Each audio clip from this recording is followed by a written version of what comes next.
Hello, everyone. This is Dr.SHIVA Ayadure. I'm very much looking forward to sharing with you my thoughts on vaccines. And what I really wanted to do, as you notice, the title of the talk, which I'll share with you, is really Beyond Vax and Anti-Vax and Beyond Left and Right. One of the unfortunate things that's been going on in this country is that there are forces which divide people, left and right, vax and anti-vax, whatever the issue is. And we really have to start looking at who's benefiting from this and how this process works. And I hope that the vaccine discourse gives us an opportunity to really start recognizing that there are, in fact, real problems and there are real solutions. And unfortunately, as we'll realize, is that the noble purpose of science in many ways has been compromised because the notion of disinterested, objective third parties, which I'll talk about, has to explore science based on, we fund a lot of tax dollars to a lot of people in academia. And what's happened is science in many ways has been compromised, and we've gone into what we call academia. And I'll talk about this. And this has resulted in an unfortunate situation that we use a methodology which is not really in favor of the future of science, which is a systems-based approach, but reductionism. Reductionism is you have a very complex problem and you reduce it to parts of the problem. And when you reduce things to parts of the problem, you can create narratives. And there's essentially a glimpse of a larger issue. So in many ways, the vaccine discourse that I'm going to talk to you about today is really about that. But I also want to offer a solution beyond just talking about the problem, because I think we have a significant opportunity not only to address the real problem with a real solution, but also to unify us in what I call a personalized and precision medicine framework for advancing this discourse and discussion. And for me, it's been interesting when I put this out on social media. You had, unfortunately, people with certain MD degrees next to them trying to question my background. And many of you may know me with previous videos, but I rarely talk about the fact that probably for 8 to 12 hours a day, I'm a practicing scientist. Some of my friends know this. I get up at 4 in the morning and separate from the other activities I'm involved in, I'm a working scientist. I've been so since I was about 14 years old, which I'll also talk about. And again, with a sense of humility, I want to really share with you that background. But today, the talk is vaccines, beyond vax and anti-vax, beyond left and right. And it's really to teach you how we can have a discourse, because it's time that we have conversations in this country. And I'm going to give you a framework, what is called a personalized and precision medicine framework. By the way, that framework is the future of modern medicine. A little bit about my background. I have a PhD in biological engineering from MIT. I, in fact, have 4 degrees from MIT. I went in and out of there over many years. 3 other degrees in engineering and design, and many areas of engineering. But I've had a deep, deep interest in science and medicine. After I finished my PhD, I took about 2 to 3 years off, went to India on a Fulbright, and really studied how systems biology can be used to understand traditional systems of medicine. And my thesis, again, to those people who I'm openly willing to have any kind of debate, any of you guys, whether you have a Nobel Prize or whether you have an MD or whatever you have behind title, let's have a conversation, because my background is in molecular systems biology. If you want to go read my thesis, at least 30–40% of that thesis is on the immune system. And also, I come from what some of you may call the establishment. I publish in the eminent top impact peer-reviewed journals, be it Nature Neuroscience, Cell's Biophysical Journal, IEEE. And, many of the big people in medicine, be it the National Institute of Health, Faster Cures, Harvard, MIT, Tufts, major foundations like the Arthritis Foundation, invite me on not just to be some guest, but actually to deliver keynote and distinguished lectures. These are very honored opportunities. So I've been doing science for around 41 plus years. When I was a 14-year-old kid, I was working as a full-time research fellow at Rutgers Medical School. I'll share with you. I currently serve as a chairman and CEO of Cytosolve, a company which I'm very proud of. And by the way, this is no advertisement for Cytosolve, even though Cytosolve has many opportunities and uses here, and I encourage anyone to build a technology similar to this. But Cytosolve provides a very powerful way to solve many complex problems in medicine. By the way, I work with big pharma. I work with natural product companies. I work on helping major pharmaceutical companies, what you would call the big establishment companies, who are really interested in science to figure out new ways to innovate products that work. So typically, this discourse has been those people who support big pharma are typically the guys who support vaccines, and those people who are against big pharma are the guys who are against vaccines. I think you'll find in my case I break that mold ridiculously well, and unfortunate to those people who try to pigeonhole me. I'm also the founder of Systems Health. This lecture I'm delivering today is really a lecture I gave last weekend where about 60, 70 people showed up. The room was packed, and we had amazing feedback. People really enjoyed it because it gave them a different framework. But I conduct regular workshops to help the community. We also have a research and education center, which I call the International Center for Integrative Systems. We have many projects we do. It's a 501c3. But really, that's about helping the community understand systems thinking. So I share that with you because that's my background, which I'm proud of. I don't talk a lot about it, but it's time people understood that there are people who participate in the political discourse who actually have a background. Now, one of the most important things to understand at a high level is one of the wonderful things about the American journey, or America, has been that, as the Declaration of Independence talked about, one of the aims of being an American is the pursuit of life, liberty, and happiness, particularly the pursuit of happiness. And that pursuit of happiness has been a long journey that dates back many, many millennia of the human journey. And if you think about it, we as humans have a recognition of who we are and the dreams that we have. And one of the purposes in this context of being human is for us to pursue our dreams without any type of intervention between that. And that is the pursuit of happiness. And that journey has been, frankly, a long struggle for humanity. At one time, if you look at this stair-step approach, we were slaves in bondage. We had very little freedom. And then we moved from the relation of slave to slave master to one where we got a little more freedom, a little piece of land, and we were allowed to farm it. But most of the fruits of that went to the king. And that was called the feudal system, the serf and the lord. And then today, we could argue we're in what's called a capitalist system where we have incredibly more freedoms, and we can, this is a bigger argument, and we're wage slaves, but we've significantly moved forward. And little by little, we as humans chip forward to really eliminate those barriers. Now, as a part of that process, one of the things we need to understand is that this journey has a very interesting aspect to it where our individual desire for freedom, the me, and modulating that with the collective, the group. And this is a very interesting thing. I want a certain level of freedom, but we also want to make sure we don't impose that on others, but we also recognize we live in community and society. And how does the community not impose on us without us recognizing that with us also recognizing part of that? So this is really one of the deeper dilemmas in this vaccine discourse. And as a part of this, one of the important things to recognize is that there is group decision making, and where we're looking at the individual and the collective needs. Okay, and again, I want to give you this framework so we're really teeing this up for having a much deeper discourse and conversation versus all this divisiveness that seems to take place. So there's this balance between my need and the collective's need. And you can apply this in many, many situations. Now, as a part of that, one of the most important things that comes is the notion of risk and benefit, the collective risk and the collective benefit, and the individual risk and the individual benefit. And this is what we're attempting to balance.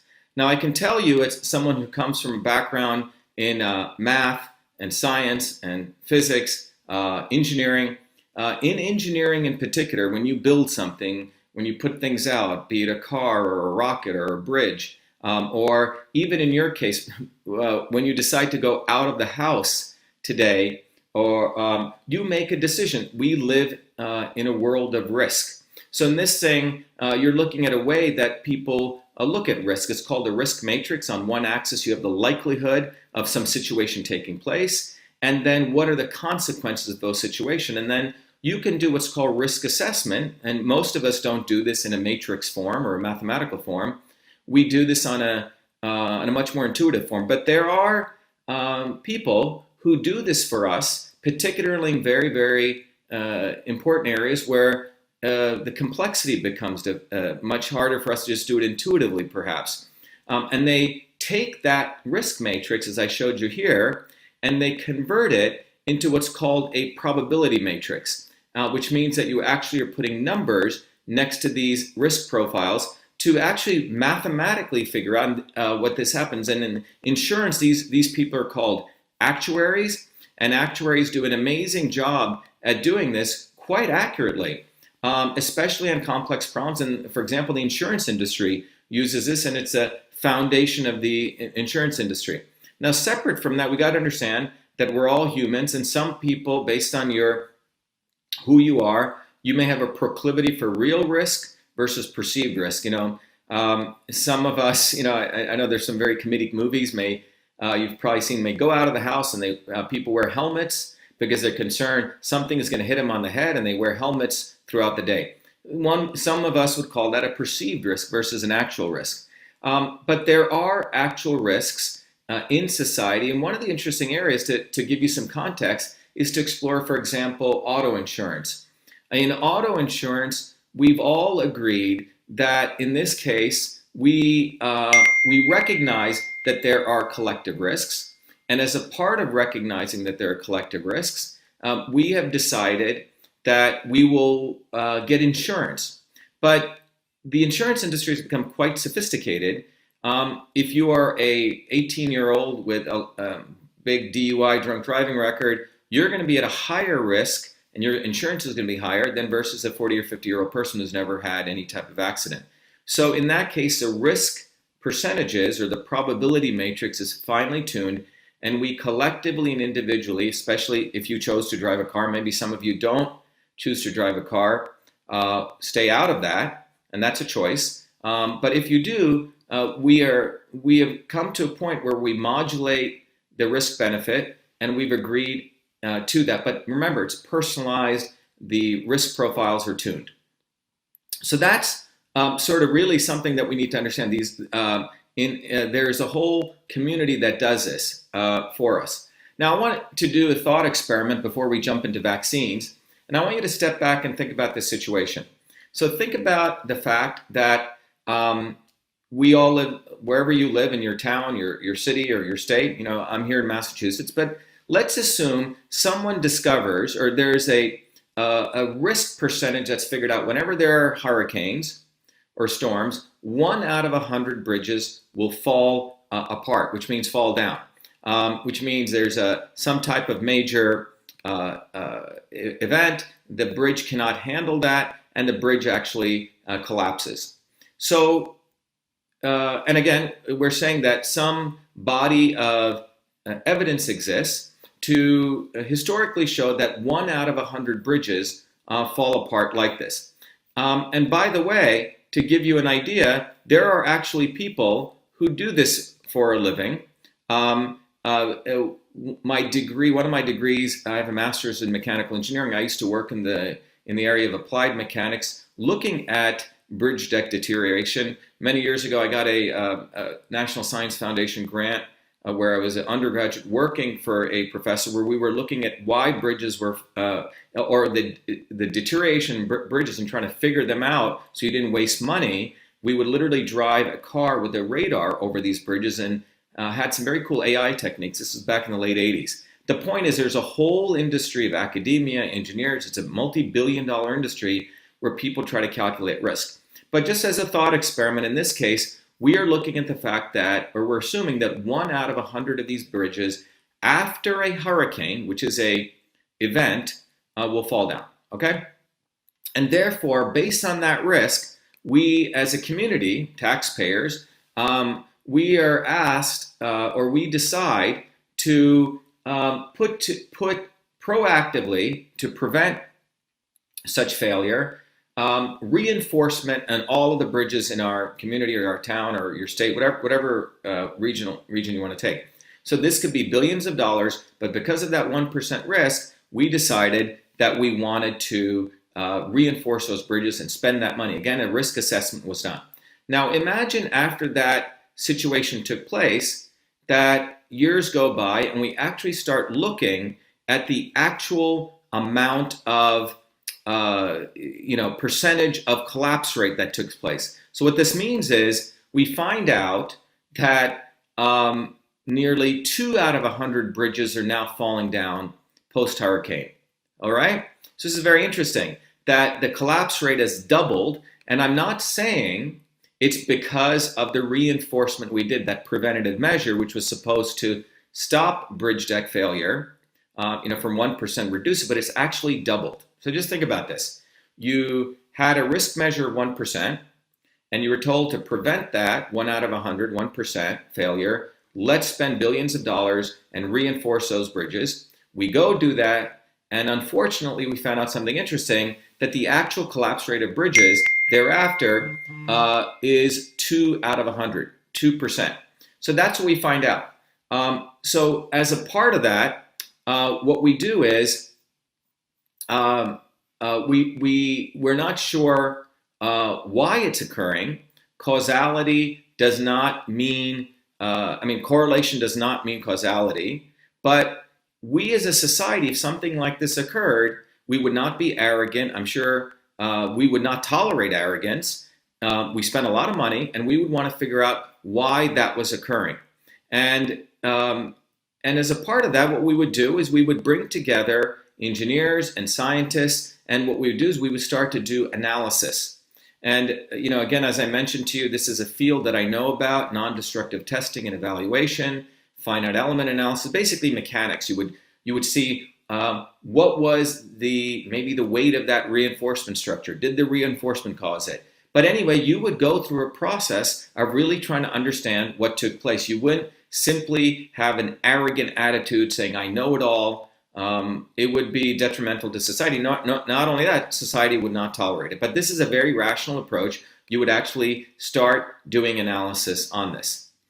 Now, so I'm talking about a collective environment here. Now let me take something, continue this thought experiment. Suppose I told you that we all lived in homes with moats around our homes, and our home is our castle, and we all had bridges from our home, going over the moat. And suppose a government now said, hey, look, we want you to reinforce all of your bridges given this analysis we have. All right? So it's not a collective bridge, but it's your bridge on your property, on your home. How would you feel if the government now said, we need you to reinforce? Well, first of all, you'd say, wait a minute. I have data that 1% of the bridges fall apart after a hurricane. And after we did these reinforcement, I found out it's doubled. Why are you forcing me to do that? This is my property. There would be definitely some discourse, and I'm sure if you had to spend a couple $100,000 to reinforce a bridge, you would not like it. There's risks to you, your family, etc. All right? So the central point I'm making here is that all of this comes down to a very, very important area. There's a lot of money spent in this. You can get PhDs in this. You can get a doctorate in this. But it's really an area that's called risk management. Risk management is really the field here. And in risk management, we take very complex systems. It could be whether the moonshot or going to the moon or going to Mars, understanding whether we should spend money on supposed changes that we think are going to happen to the climate or genetic engineering. There's many, many areas where risk management becomes important. But in the area of risk management, we have to understand that one of the groups of people that we rely on are people, if you think about it, called academics. We rely on academics. These are people in universities that our tax dollars go to fund. We rely on them to help us manage or understand that risk. because these problems have gotten far more complex for the average person to understand, for the average politician definitely to understand. So we rely on these politicians. I'm sorry, we rely on academics. Now, I want to just make a very, very important point here that some of you, everyone here probably knows about John Kennedy, but there was a speech that John Kennedy gave in the fall of 1963, which is a great speech. It's probably not that well known, but it was a speech that President Kennedy gave to the National Academy of Sciences. And here's John Kennedy, a politician, a statesman, speaking to these scientists, and he asks them and he requests of them something very, very interesting, or makes a comment that he says, look, we as politicians, we as leaders of countries and leaders of societies rely on you. And when he's saying rely on you, he's referring to scientists, thousands of scientists gathered, that we rely on you to help us make decisions, because we today live in a very complex world. That complexity, we rely on academics to help us figure out many, many issues. Now he ends his talk, or in the middle of his talk, he makes a very, very interesting observation. And that observation is that we assume in this situation that the parties that we're talking about are disinterested and objective third parties, which means you scientists, we're assuming that you're being honorable and that you're disinterested and objective third parties. This is a very, very important point that Kennedy makes because the assumption of outsourcing our decision making on these very complex issues to academics is that they are disinterested and objective third parties. And that's another important element of this discussion. We've talked about risk, the importance of, risk is a very important number that we need to calculate in making decisions, that we do it implicitly or explicitly. But we have outsourced that risk management for very complex problems, be it for vaccine safety, be it for climate change, be it for genetic engineering, to groups of people called academics. So the issues, are they disinterested and objective third parties? One of the things I'd like to posit here is the following, is that some of you may be aware there was an amendment around the late 60s, early 70s, which got pushed through, called the Mansfield Amendment. The Mansfield Amendment was quite interesting because up until the 70s, there are a number of very astute scientists and people in the history of science who argue that it was after the Mansfield Amendment did we see a serious degradation in the quality of science and the rise of business and academia versus science. And what the Mansfield Amendment did was it really changed the budget of science. Up until the Mansfield Amendment, if you think about the military budget is quite massive, a small piece of that military budget, which by the way was a lot, but it was a small fraction of the large military budget, was given to basic science, which means you could give away, money was given to people at Princeton Advanced Institute or Bell Labs. You had these very smart people who weren't under the pressure of having to get a grant all the time, and they did some amazing basic science. But again, it was a small piece of this large military budget. The military didn't really care. It was sort of hidden away, but it was still a significant amount. Now, after or during Vietnam, during that era, 68 to 70, the Mansfield Amendment essentially said that such research could only be done if it was for weaponry. All right? So that little piece of this large military budget moved over to institutions like the National Science Foundation, which, if you talk to anyone, are highly, highly political organizations, which in many ways are not really that disinterested, and there's a lot of non-objectivity there. So when that money moved over there is when you started having a significant change in academia, the same change that President Eisenhower had foretold in the 60s, where he started to see this happen, what he called the military-industrial complex, and what Senator William Fulbright talked about, the military-industrial academic complex, which means a collusion of big military, big academia, and big corporations basically working together not to be, as Kennedy had observed, wanted disinterested and objective third parties. So this really led to a degradation of science. And I can tell you what this means is that the professors, in one generation were really wanting to do great science, and the professors, essentially, if you look at 1970s, We're more interested in getting tenure, getting publications done, maintaining their existence. These were called academics, and I make that distinction between scientists. An academic is about getting grants, and getting grants, and getting tenure so they can have a job for life, versus a scientist who's very curious, the disinterested, objective third party. I know I've spent a lot of time on that, but it's important to understand this distinction. So what does this have to do with vaccines? Because in the discussion of vaccines, we need to understand that there's this background of risk and this background of how the risk assessment, if anything, is done and how it's being done, who is really employed in that.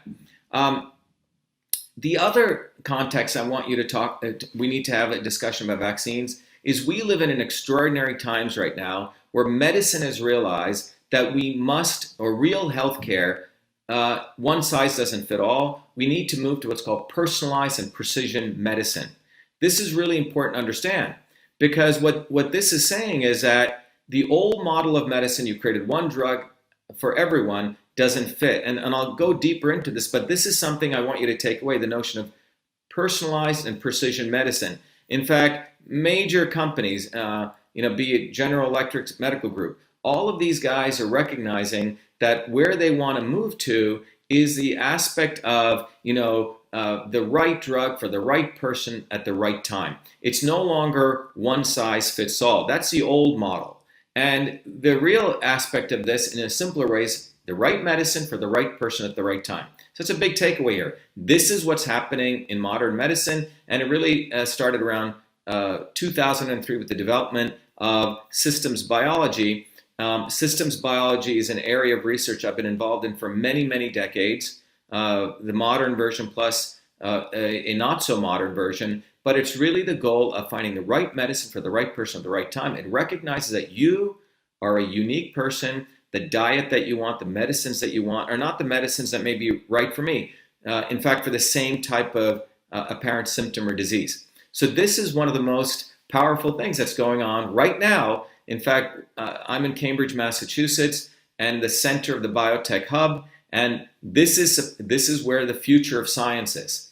And in this context, what I want to share with you is that to me, this is a very, very deeply personal issue because my entire scientific career, my journey, my motivation has come from this deep interest in personalized medicine.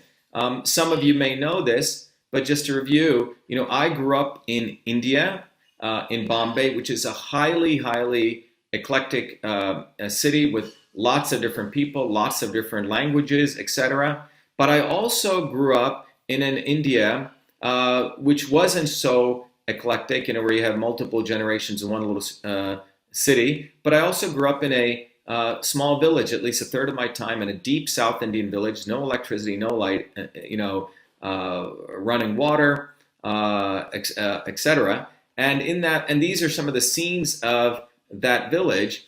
And my grandmother in that village was a village farmer. She worked 15 to 16-hour days in the field as a subsistence farmer.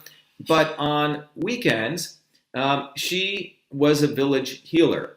This is a picture of her in her Sunday best. By the way, in that village, there had been someone who was like a witch doctor at one point, and he essentially used a lot of fear and uncertainty and doubt to try to make people do all sorts of things which really didn't heal them. My grandmother was trained in India's traditional system of medicine, where she could observe someone's face, and based on observing their face, she could figure out what was their particular state of body. Now, in the Indian system of medicine, I don't have time to go over this, but you could take one of our other courses in Systems Health, but there's a whole system of medicine called Ayurveda and Siddha where there's a whole language to it you could understand. But the essence of it was you're a unique individual, you have a particular body state, you have a particular prakriti, homeostasis, I am different.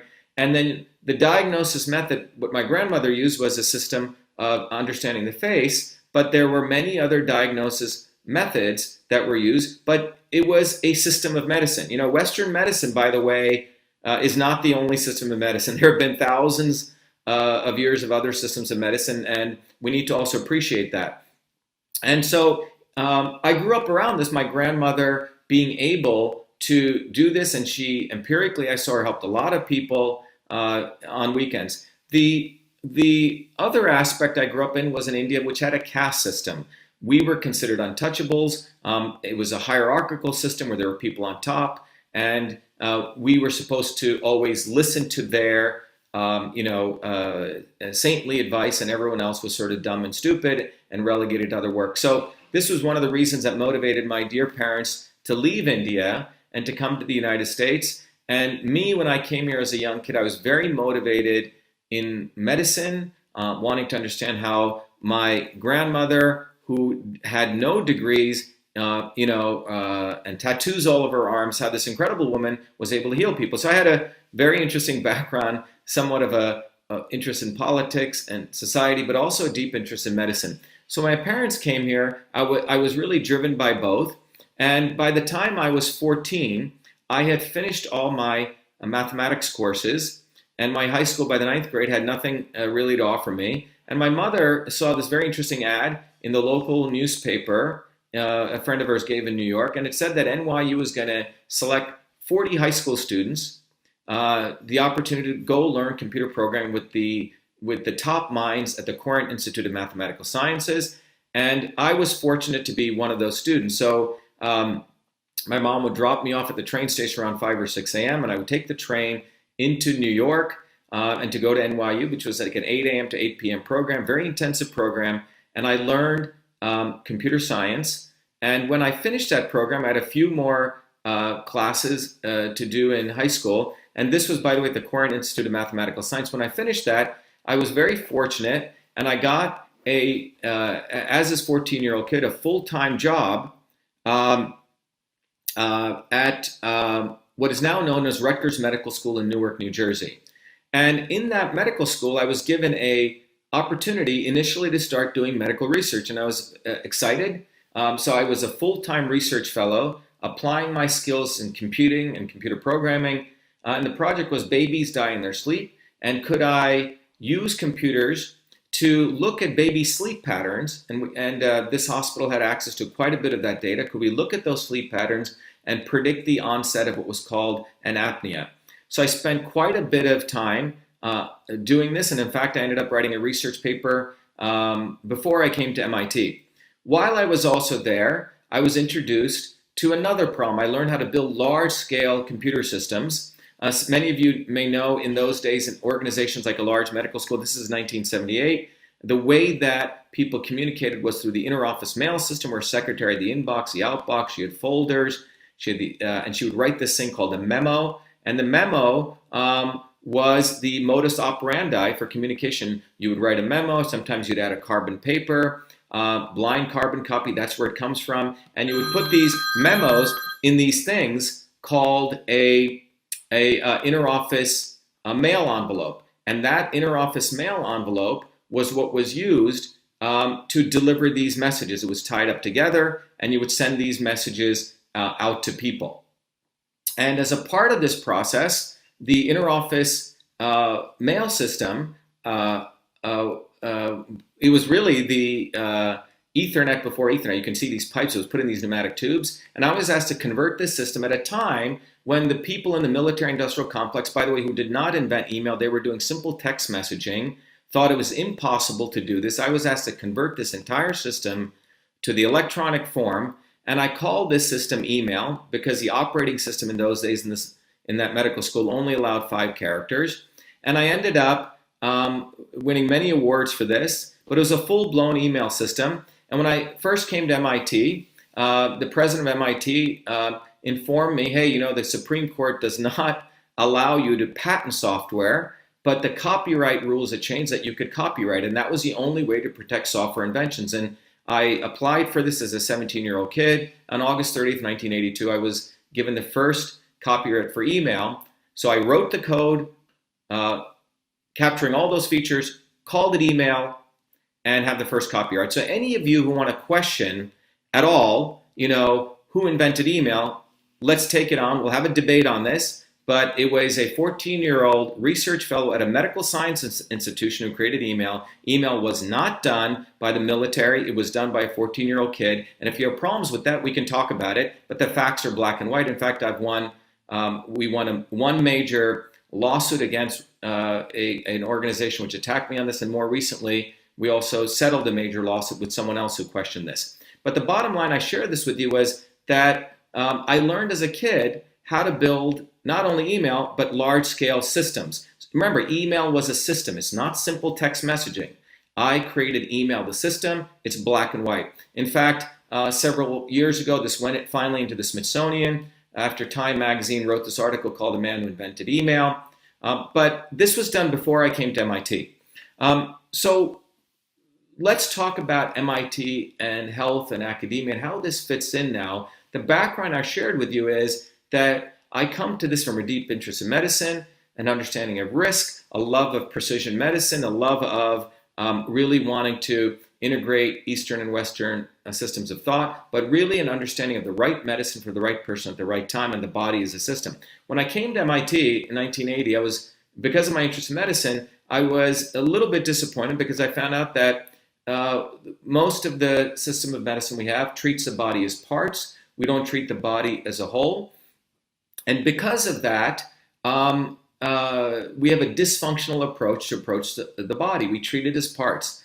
And in the area of drug development or vaccine development or pharmaceutical development, here is how this works. In many ways, this is what's been moving forward for the last many years, but it's fundamentally a process where you start with a new compound, and someone discovers this new compound. Then they test it in a test tube. Let's say you're trying to test cancer. You have a bunch of cancer cells. You throw it in, and if you think it works there, you get funding for that. Then you move into a process where you then test it. You test it in animals. So that first three boxes, new compound in vitro and in vivo, typically takes around 5 to 6 years. It's called preclinical. If you make it through that process, then you go get funding from the FDA. And as a part of getting that funding, allowance from the FDA to see if you can go test that on humans. Initially small sets of humans, phase 1, and then you go test it on large groups of humans, which is called, higher levels, phase 2 and phase 3. So this is a process of drug development. Now, if you notice, it's a very linear process. You go from one point to another, very expensive, around $1 to $5 billion, but it's for a single compound. It wasn't really designed for handling combinations. This is why, today 82-year-old people take about 12 different drugs, and we don't know what the drug-drug interaction is called DDI. We're giving lots of vaccines to kids, 60, 70 vaccines in a short period of time. In fact, one vaccine has multiple vaccines. That drug development model, if it tested even one, went through this process, but it has never tested these combinations. So it's non-personalized, and furthermore, it doesn't take into personalization. It's imprecise. But this is what's called the current drug development process. The other thing you need to understand is this drug development process is highly dysfunctional, because as an engineer, this would be like 100 years ago where you had a design. Imagine just throwing a pilot in the plane, and if he crashed, you said, gee whiz. And if he succeeded, then you try to explain why. So in many ways, it's backwards. And in fact, someone just commented, vaccines don't even go through the same testing process as drugs. Thank you very much. That's life-lighted. Just said that. It's true. Vaccines go through less even of a rigorous process in that model. But the reason this occurs is we have a fundamental problem in academic research, because if you look at the elephant as some disease, right, or some infection, viral pathogenic infection process, there's an old story of the blind men who were brought in to touch the elephant, and they each touch the parts, and they have their own views. And if they were ever to work together, you'd end up with an elephant which looked nothing like the elephant, because they're specialized, they don't communicate, they don't integrate, it's non-holistic. So fundamentally, what you have here is a process where the entire basis of academic research is based on fundamentally just looking at the parts, at the components. And by the way, a lot of people don't know this. All of these very enlightened academics, quote unquote enlightened academics, these very arrogant MDs on Twitter who, and by the way, you can come on and debate me. I put out a $10 million challenge. Do not want to accept the fact that they work in a highly reductionist way. There are many ways their research model is you have this big thing called some disease and you're checking out the parts. And if they ever work together, they would come up with something like this, which doesn't matter the disease at all. The good news is starting in 2003, there was a significant move to move away from this concept. And why? Because the same reductionist process of touching the parts started to fail big time. And let me explain this. About in early 1993, we started the Human Genome Project. And the Genome Project was really about wanting to map the human genome. Now, in the early 90s, we knew a worm had around 18 to 20,000 genes. And the assumption was that we are so much more complex that we must at least have by the way, the numbers were much higher, 1 million to 500,000 genes. But the issue was, at that point, not the issue, the decision was made that we have about 100,000 genes. And based on that, we started the Human Genome Project. Now, the irony of the Genome Project is, as you see when it ends, 10 years later, the numbers, the estimates keep going down and down and down. It turns out we only have about 18 to 20,000 genes. So the irony of the Genome Project is we only have about 18 to 20,000 genes, and so does a worm. So this entire big development flipped biology on its head, and it was a big awakening to a lot of the arrogant researchers who recognize, oh, it's not just the genes. We have to move beyond the genome. If we want to understand the whole human being, as this diagram shows, we have to move beyond the genome to understand. If we want to understand organs, it's the genes, the proteins. It's a much more complex problem. And again, to anyone who wants to have a debate, I'm open to it because my expertise is this field of systems biology. In 2003, when I came back to MIT, one of the big developments was because of the need for a whole approach, people realized we need to go outside of the genes, outside of the nucleus, and the idea was, could you mathematically use computers, like we use computers to reduce risk, and when we build an airplane, we do it on the computer, in order to reduce risk, save time and money, could you use the computer to model diseases? Could you use the computer to model complex biological functions at the cellular level? And this was seen as, frankly, an impossible problem, because if you think about the cell or a disease of many, many different chemical reactions taking place, let's assume they're documented in the literature. You'd have to grab all those chemical reactions. Some of them look like these little ball and stick models. If you studied biochemistry, these around 2003 were starting to become models. So if you wanted to model something like cancer, if you wanted to model something like the immune system, you would have to go get all those molecular mechanisms, connect them together, and put them together. This was seen as an impossible problem, especially if you needed to do it in one big lump like this. The approach I took was a very different approach in order to do this kind of complexity.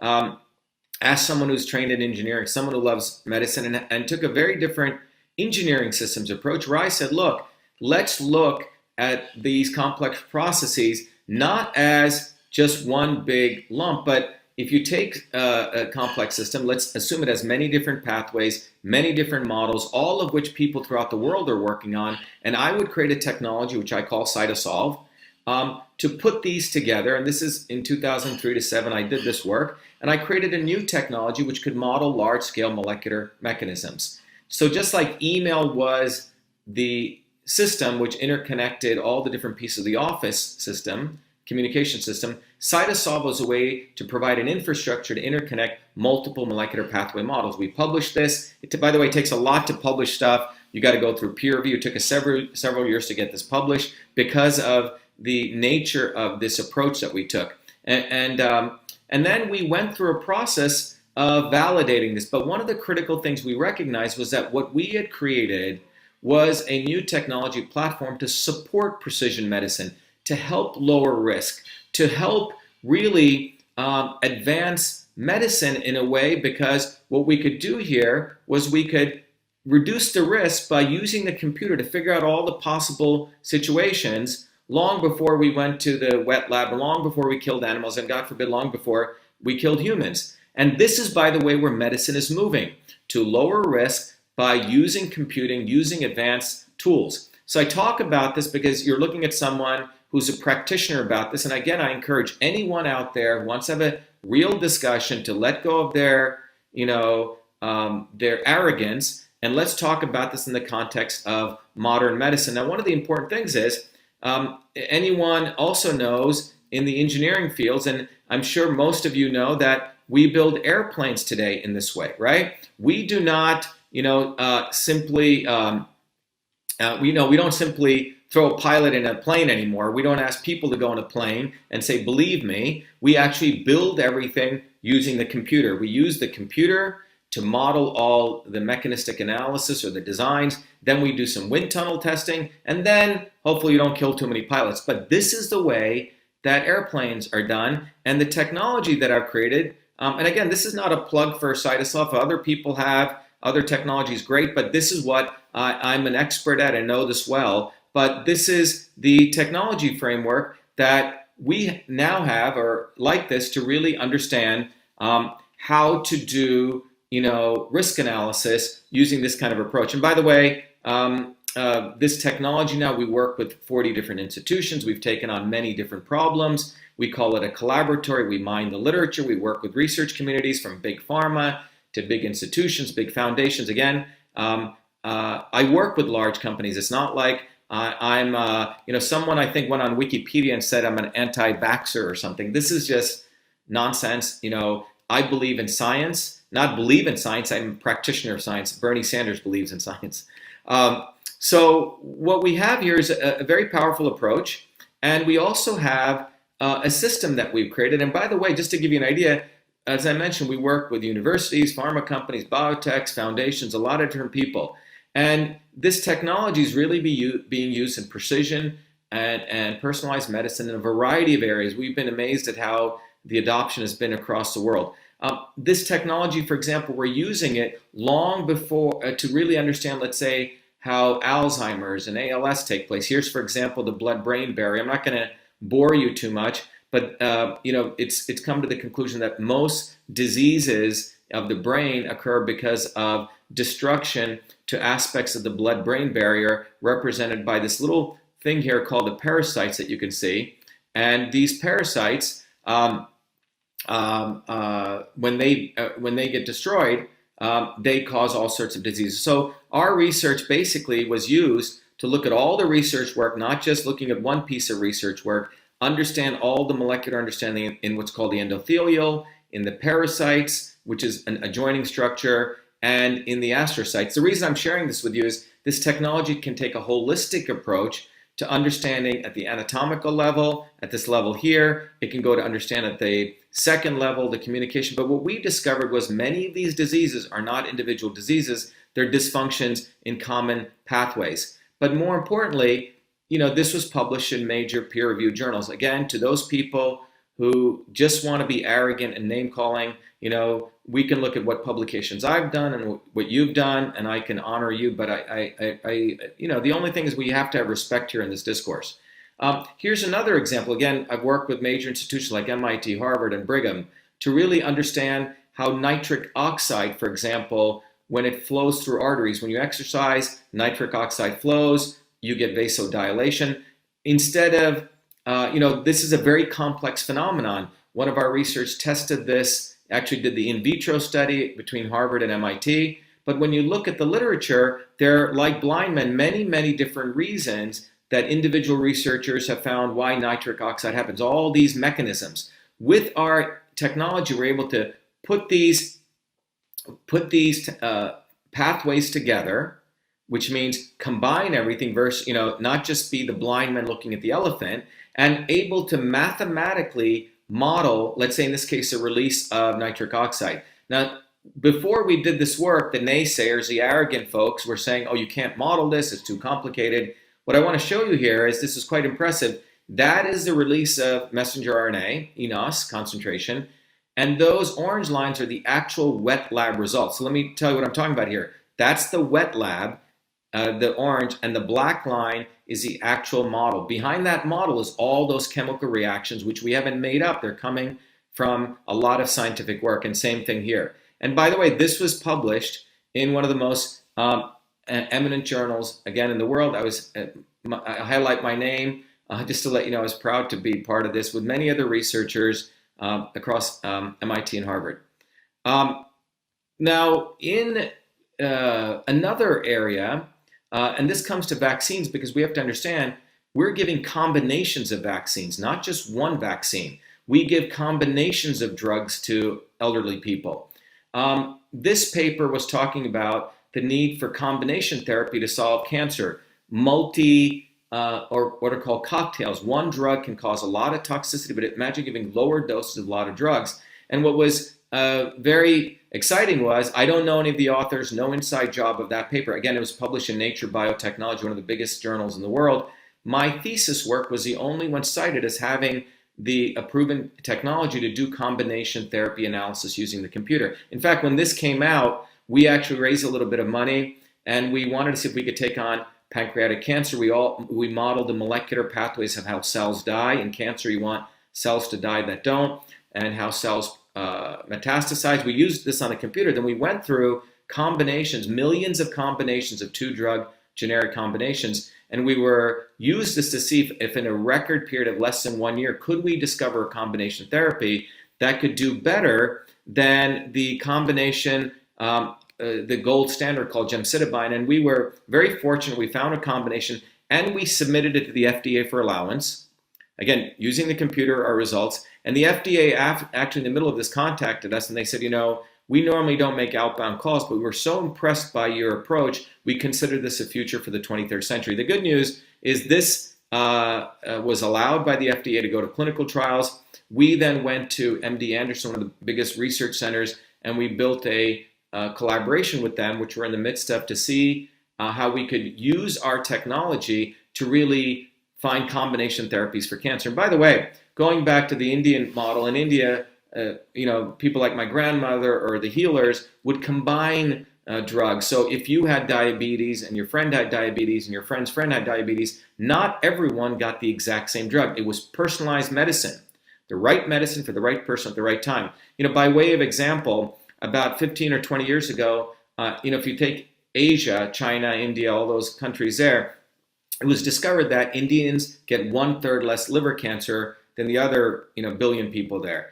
And they epidemiologically, which means public health, believed, again, it was a correlation, believed that it was because of turmeric. Turmeric, by the way, is the yellow herb which is in curry, and curry powder. Indians consume a lot of that. The active ingredient in turmeric is curcumin. So what we did with this technology, just to show you sort of a fun example, we took the research that's already been done in the wet lab research. These are people who worked in, again, their little silos. And what you're seeing is we're looking at curcumin, which is the active ingredient in turmeric, all the places that turmeric interacts to reduce inflammation. So by the way, that outer circle is a cell wall, the inner circle is a nuclear wall. None of this we're making up, but we were able to aggregate this, put it on the computer, model it, so we could actually see how much curcumin is needed to lower inflammation. Similarly, we did the same thing for resveratrol. So this would be, if you look at red wine, resveratrol is the active ingredient in red wine. And so we did the same thing. If you go to Whole Foods, for example, you'll find supplements where they do combination therapies. But if you ask these people, how did you come up with that, there'll be a lot of hand waving. With this technology, we're able to really look at the combinations. In this case, for efficacy, can it help? So you notice in the first row here, I'm looking at, and I'll sort of zoom in on this, we're looking at the far right column is a marker for inflammation. The lower the number, the better, which means you have less inflammation. The higher the number, you have inflammation. So I'm not giving any curcumin and any resveratrol, NEC, high inflammation. I only give curcumin. You notice it goes down from 0.15 to 0.05. I only give resveratrol, again, a positive response, 0.15 to 0.06.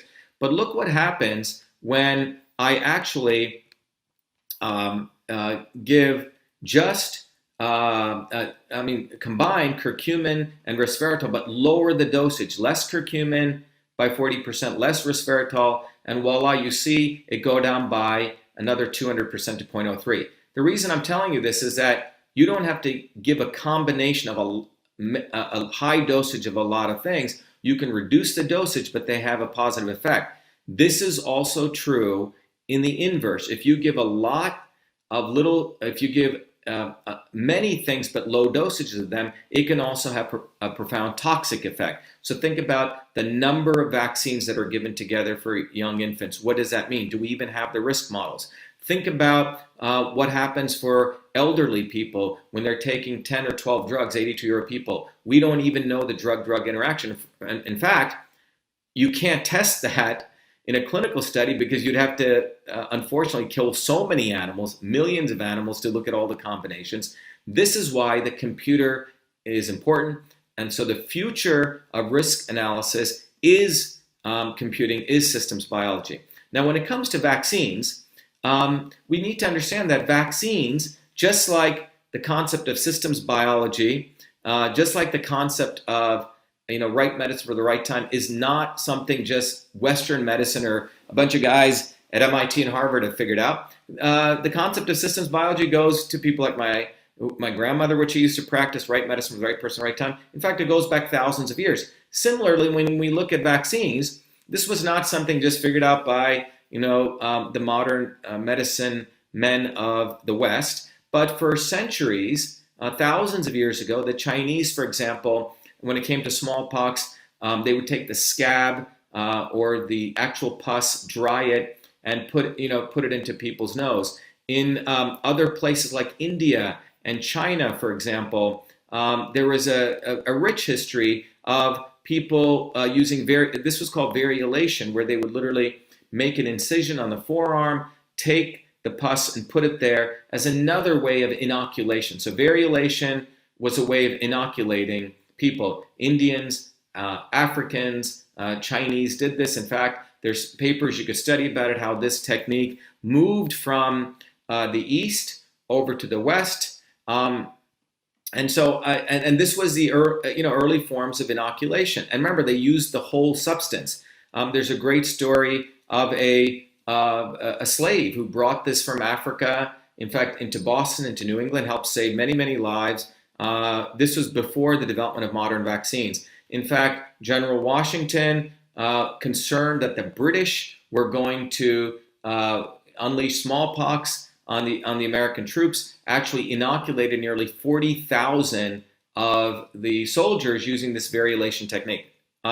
This was the basis of Edward Jenner developing the early, cowpox, / smallpox vaccine. Point is, this approach had been done thousands of years ago. Now, when we look at the immune system, quick lesson that you need to think about is that our immune system really has two major subsystems to it. It has what's called the innate immune system and the adaptive. Again, I'm not here to overwhelm you, but it has the innate and the adaptive immune system. The innate adaptive system is, so if you get exposed to a virus or bacteria or pathogen, the first system that hits, it's like, imagine like a barrage of soldiers who just start shooting everywhere. It's non-specific. Its goal is to be the first line of defense. And that first line of defense has a significant effect on your body, in the sense you get fever, you may get rashes, chills. This is the first phase of immunity, or the first phase of the immune system trying to protect itself. And this immune system occurs through a variety of areas that is very centrally important to you. And as you can see here, this innate immune system involves your skin, your cough reflex, your tears, your mucosal area, your stomach acids, and biologically involves various cell types: monocytes, macrophages, neutrophils, NK cells, dendritic cells. But this is the early stage immune system just wanting to take care of that, virus. Now, the reality is that some things cannot be fought off by the early stage immune system, so your body also has an adaptive immune system. This typically takes a longer period to kick in, but it's very specific to that virus or that pathogen. But more importantly, the adaptive immune system learns once it gets exposed, it remembers the next time it gets exposed, it fights back harder, and the next time it gets even tougher. So you can think about it in summary. The innate immune system is if you look at the second column here, it's primitive, its speed is immediate, its regulation is on or off, its potency is not as strong, it's lower, its kinetics, which means the speed of action is fast, within hours to days, its amplification, it doesn't amplify itself, it's short, the memory, it doesn't have memory, its activity is always present, and its specificity is unspecific. Versus the adaptive immune system uses T cells and B cells, it's very specific.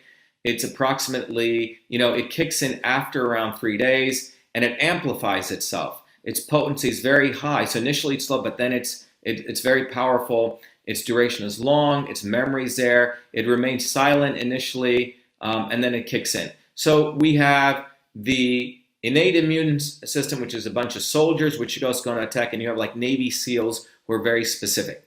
All right. Now let's get a little more specific now. When we look at something like measles, when you first get measles, and I remember in India getting this when I was a kid, the initial reaction for a majority of people, a broad majority of people, is fevers, chills, and rash.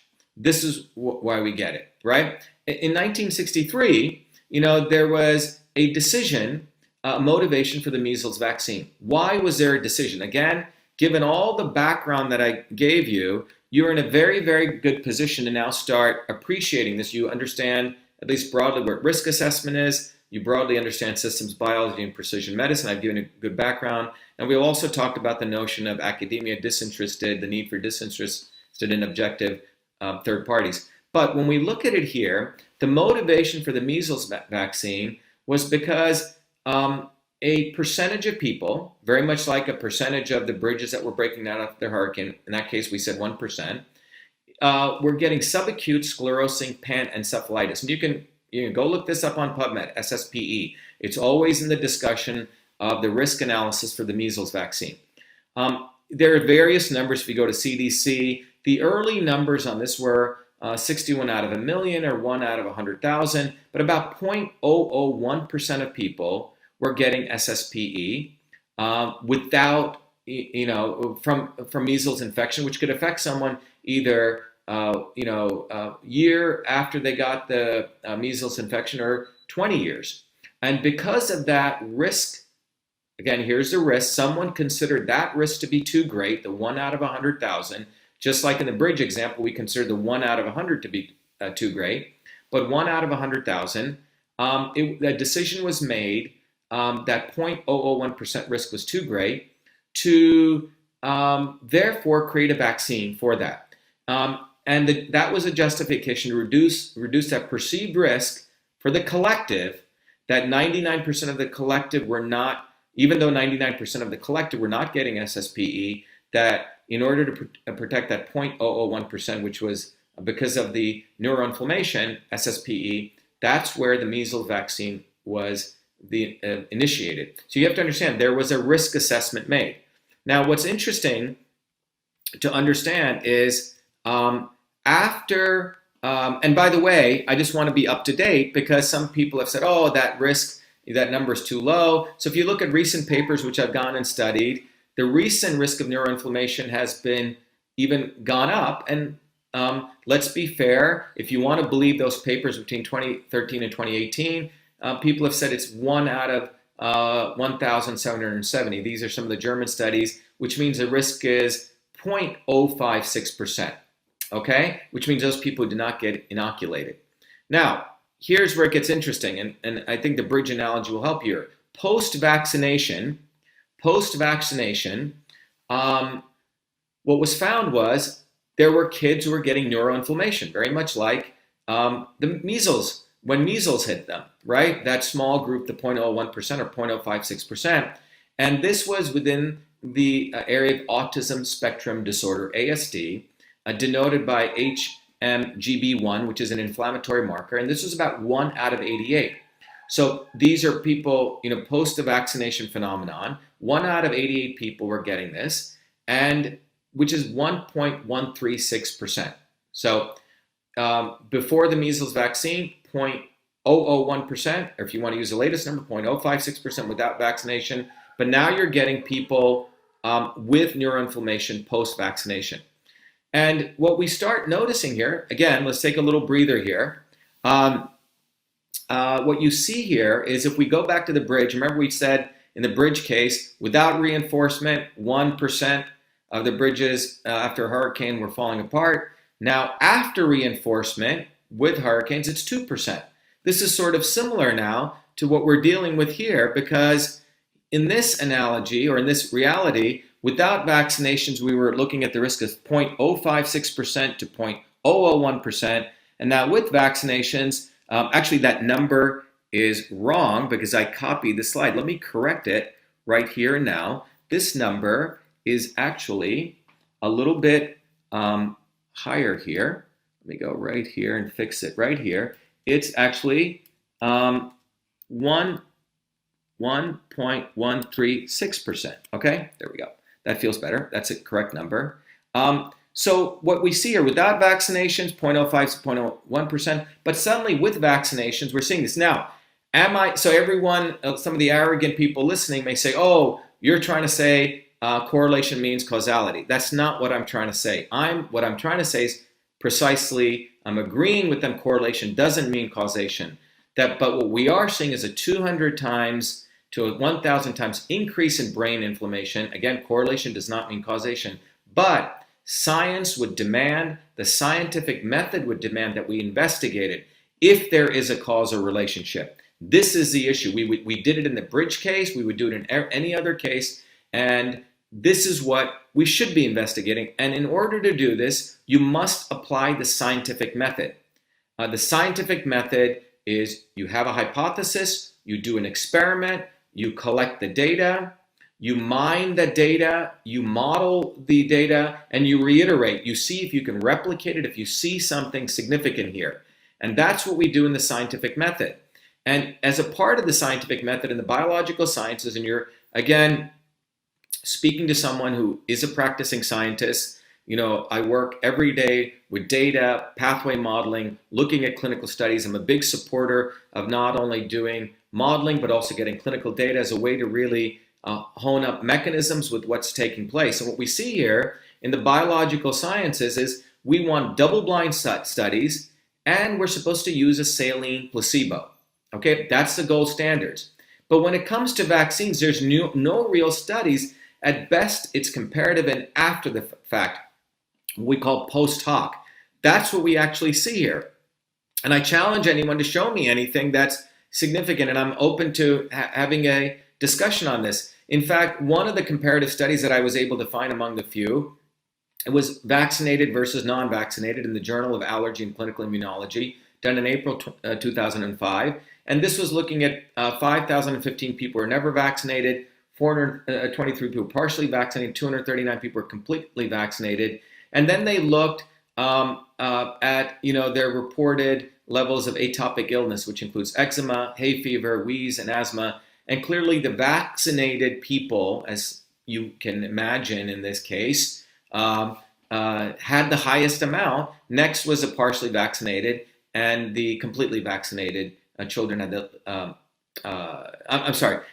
completely vaccinated had the highest amount, the partially vaccinated were the second, and the never vaccinated had the lowest amount. So think about this. Again, it's not a double-blind placebo study, but this is the best we can get. And other people have said, oh, there are double-blind studies. And here was a study that came down looking at, the influenza immunization, looking at health workers before and after they got the flu shot. And people always point to the study, oh, look, they did do a double-blind study. But when you actually read this, when you actually go, because people are assuming no one's going to take time reading it, when you actually read it, you find out the reality was the vaccine was ineffective. And I quote, it says, the vaccine failed to affect the total number of days the vaccinees, which means people who got it, suffered from the respiratory infections. So the reality is they did a study, but it turned out that the vaccine had minimal effect. If any reason it kept, some people decided not to show up for work for whatever reason. It could have happened with drinking a cup of orange juice, but this is a quality of studies that we don't have. And when you get, as you go layer after layer into this, what you find is something even more fascinating, that the pro-vaccine group who claims that they are for science says that we cannot do double-blind saline placebo studies because of ethics. And let me read to you the argument. It says they know firsthand what vaccines can do for a population and how now more than ever vaccines are safe. They also know that a randomized clinical trial for vaccines that we know work would not be ethical if it used a saline placebo that would leave a child susceptible to a deadly disease. This is why we don't see such studies today like we did in the 1950s and 60s. In fact, in the 1950s and 60s, there weren't really any real double-blind studies that went any long-term, if you actually go even study that. And if you go deeper into this, if you read the actual position here, and this I'm quoting from this, the ethics argument says, if there is already known vaccine that is safe and effective, which is saying if there is an already known safe and vaccine that is effective, it is unethical to randomize children into an unvaccinated group because we would be denying them the benefits of being vaccinated. Now just look at this, what this is saying. If there is an already known vaccine that is safe and effective, well, how did they figure out that it was safe and effective? Well, they never tested it. So this is like the chicken and egg problem. And what this is, it's a chicken and egg argument. Now, if I were to use this chicken and egg argument, then, which I'm not saying we should, I'm very interested in traditional systems of medicine, then those same people should be fine with applying that. I'm going to just reuse their statement and substitute certain words here. It says, if there's already a known herb that is safe and effective, it is unethical to randomize people into a group not receiving the herb because we would be denying them the benefits of the herb. So think about that. This would me saying to these same scientists, look, I have 1,000-year of evidence that turmeric lowers liver cancer, so it's safe and effective. Therefore, it would be wrong to do a randomized study because I should not be having one group get turmeric and the other not get turmeric. It's completely absurd. And in fact, this is what it would be if you took yoga. If I were to say if there's already a known yoga posture that is safe and effective, it is unethical to randomize people into a yoga group not receiving the yoga posture because we would be denying them the benefits of the yoga posture. Or in the case of chiropractic, if I said if there's already a known chiropractic manipulation that is safe and effective, it is unethical to randomize people into a group not receiving the chiropractic manipulation because we would be denying them the benefits of the chiropractic manipulation. This is the point.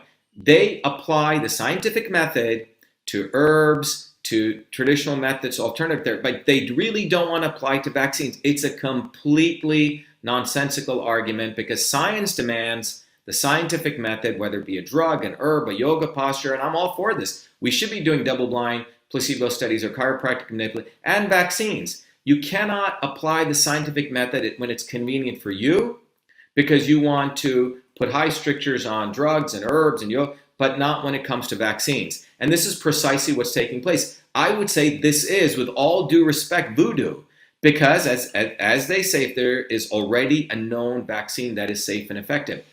Yet they have no discussion of how they decided that vaccine is safe and effective because no studies were done.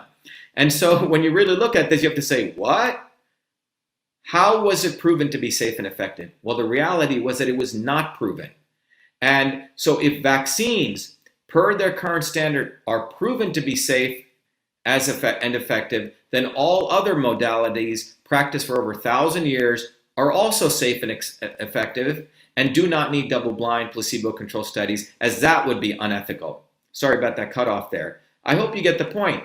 Their entire ethical thing is completely, as we say, a neo-colonialist model. It makes you really wonder, am I supposed to stand up straight, the Gunga Din, and listen to my master and say, yes, I must agree with you because you say that we should not be doing a double-blind study here, but when it comes to herbs and yoga, you're demanding I do it. It's a very neo-colonialist model. I can't say anything else. The entire basis here makes absolutely no scientific sense.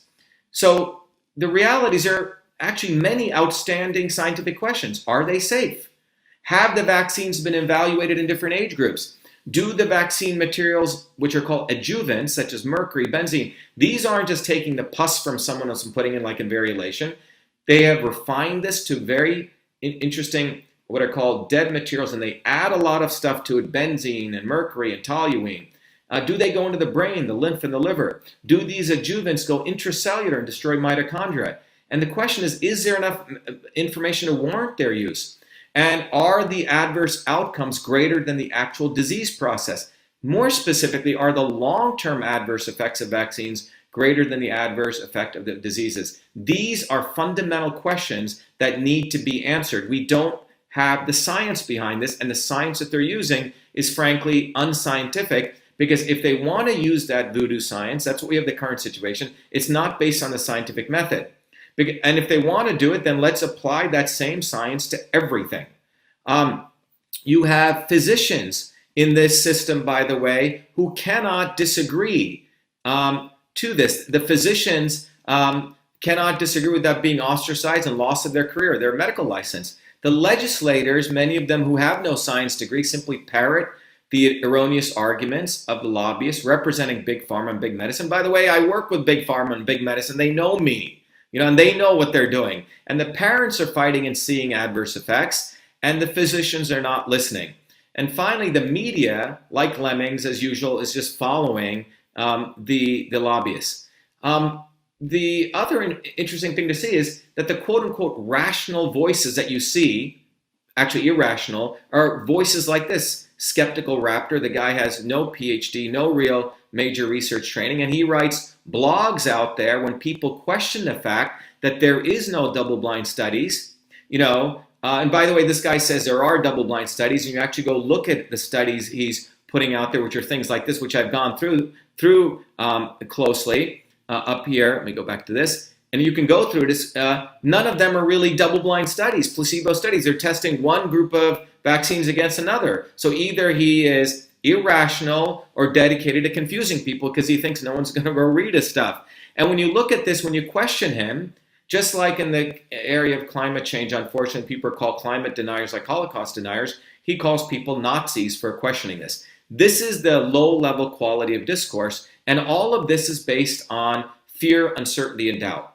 That's what it is. Just like that witch doctor who was in my village who got chased out before my grandmother came, who offered a system, it's really scaring people. It's fear, uncertainty, and doubt. By the way, this is how IBM used to sell its equipment, because they said, we're IBM, we're Big Blue, trust us, we're always there. But those other guys can screw you over. But it's not based on a healthy method of the scientific method.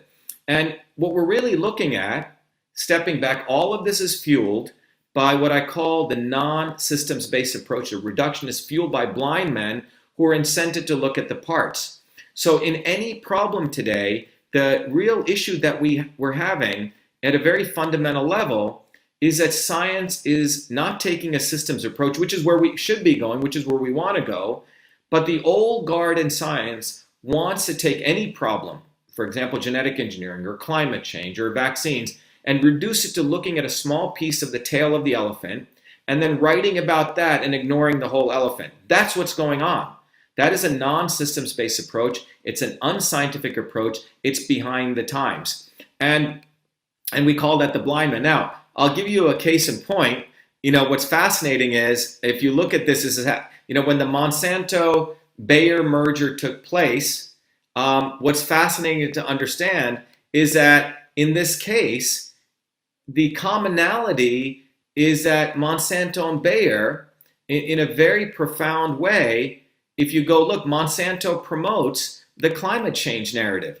Now, this is a longer discussion, but they promote a reductionist approach to taking the entire climate and reducing it to one variable called carbon. That's like the blind man looking at one piece CO2, ignoring any of the other things that go on in the universe, but saying we need to lower CO2, right? And that's going to solve everything. But Monsanto profits off climate change. It's a great thing for them. They promote climate change, yet Monsanto is a company who is known for polluting and dirtying our waters, our food, and our air. yet they want to promote the climate change narrative. So it's very fascinating to watch because they want, they're reductionists. And what's also interesting to see here is that you take something like Bill Nye, who also is paid by Monsanto, and he's also a big proponent of genetic engineering. I've done quite a bit of research in this field. We've published multiple papers showing, again, a reductionist approach, saying, oh, if you just change one little gene, it's not going to have any effect, right? Very similar to the vaccine. All I'm doing is injecting this thing. Don't worry, it doesn't have much effect. But they're putting other adjuvants into it. It's a systems problem. So here, you have the same company, which loves climate change, also promoting that GMOs are safe and using Bill Nye as their front end to do this. By the way, guy doesn't know a lot of science, and he's promoted as a science guy. And same thing here, you have Bayer partnering with BioNTech to develop mRNA vaccines. So you have the same conglomerate, Bayer, Monsanto, which is involved in a reductionist approach to climate change, a reductionist approach to genetic engineering, and a reductionist approach to vaccines. The good news is that I have a lot of respect, and again, this is me trying to be as fair as I can, in this discourse. The Institute of Medicine, the IOM, and the National Academy of Medicines, in 2011, they finally did a pretty good retrospective study, and it was about the adverse effects of vaccines. So what I appreciate about them is at least it's heading in the direction of recognizing that there are issues, and you'll see what I mean.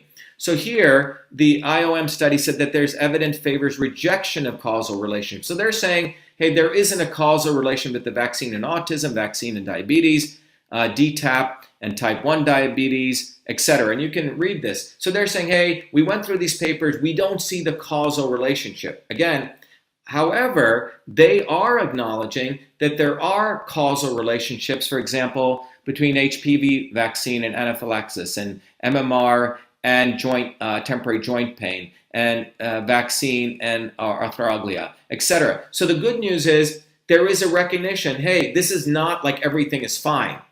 And more importantly, what I want you to point to is their final conclusion says, however, there's much to learn about the immune system, autoimmunity, and the effects of genetic variation, all of which may influence how people respond to vaccines. This is really, really powerful because it's saying that they're acknowledging there's much to learn about the immune system, which means there's a lot we don't know, autoimmunity, and the effects of genetic variation, which means personalized, predictive, precision medicine, that we may react differently. So a baby, if in its first 2 to 18, or a child is getting 70 vaccines, we don't know the genetic background of that baby versus another baby. Does it make sense? And we need to explore this. Now, as I mentioned, a lot of the work I've been doing, is to reduce risk. The technologies I mentioned, CytoSolve, is really about testing compounds in silico. So those people who say, oh, there's an ethical issue here, we can't test on humans, we have to, the voodoo science, assume the ethical questions, we can't be giving some people vaccines and others, we'd be denying them. Well, you can use technologies like CytoSolve. Again, this is not an ad for CytoSolve. This is what I do, but maybe there are other approaches, but I do know that our technology is helping major pharma companies, major people who do formulations, understand combinations on the computer. And by the way, to reiterate, this is what we do when we build airplanes. We don't simply throw a pilot in the airplane. We do all sorts of testing using the computer because we want to make sure that we reduce risk. That's what this is fundamentally about. This is about reducing risk, knowing risk. So in closing, what I want to say is we need to have a discourse, and that discourse needs to be based on the scientific method. Let's do real science. Let's recognize that the world is moving towards the modern area of biotechnology, personalized and precision medicines. And we need to calculate risk based on these modern technologies. The same approaches we take to building airplanes before we go kill pilots is the same methodologies that are now here that we can start to assess risk models for combinations of vaccines. We need to make research transparent. We recognize, because of what's going on with the military-industrial academic complex, that we cannot really trust academia to get our money and hold on to research data. We need transparent research. When they get our money, and they're starting to research, that data needs to be made public so we as citizen scientists can also look at their data. And fundamentally, going back to John Kennedy's issue, we need to recognize that we need disinterested and objective third parties.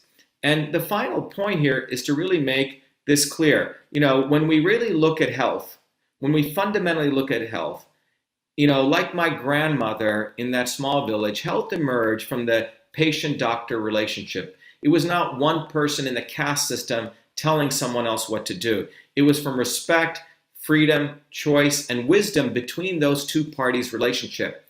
And the question right now before us, as we really look at this, is because there are not enough risk assessment models, and the good news is we're in a framework of precision and personalized medicine. That's the future. So we should be applying those approaches, those technologies to really go into 21st century science, applying the model of everyone should get these whole array of vaccines and shut up and you listen to me and the state enforcing this. This does not sound like science. This sounds like a methodology of control of people and not respecting how health actually emerges. So anyway, I hope this has been helpful. This is Dr. Shiva Ayyadurai. I'll be talking about this more. I look forward to your feedback. Again, I encourage anyone, to stop looking at this as anti-vax or anti-vax and vax or left and right. This is really an issue of, do we want to do risk assessment? Do we want to do science? Do we want to make the scientists accountable to us? Do we want to have real medicine? And while we're figuring this out, we must recognize that the patient-doctor relationship is what needs to be supported. Patient and doctor, parent who's taking care of their child. And in that